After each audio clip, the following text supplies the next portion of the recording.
Bonjour, ici Clément Koulibaly, j'espère que vous allez bien. Marchons-nous dans les ténèbres?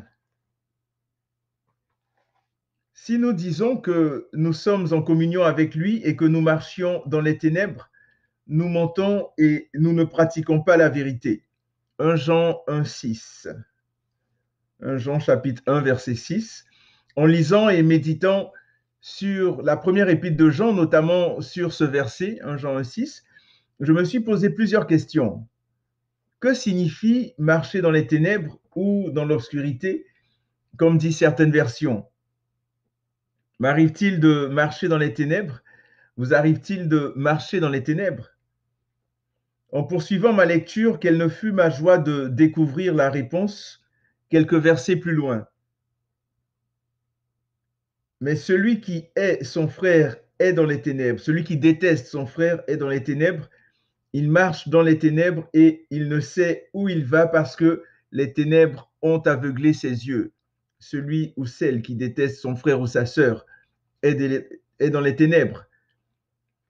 1 Jean chapitre 2 verset 11.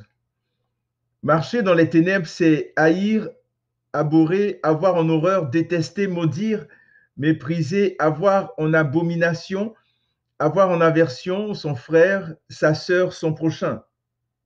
Oh, c'est fort. Le sens métaphorique du mot ténèbres est utilisé pour décrire l'ignorance des choses divines, des devoirs humains, ce qui accompagne l'impiété et l'immoralité, avec toute la misère que ceci implique en enfer. Il y a donc l'enfer comme finalité. Un autre sens métaphorique fait allusion aux personnes dans lesquelles l'obscurité devient visible et les dirige. En fait, on aurait tendance à croire que ces personnes sont perdues, car étant dans les ténèbres, mais elles sont plutôt dirigées par les ténèbres, je dirais même plus par le prince des ténèbres. Alors, si nous nous rendons compte que nous sommes dans les ténèbres, remplaçons la haine par l'amour, repentons-nous et courons vite dans la présence de Jésus, qui est la lumière du monde.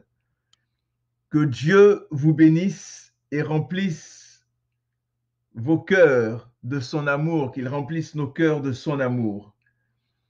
Portez-vous bien et surtout n'oubliez pas que Jésus revient très bientôt. À la prochaine.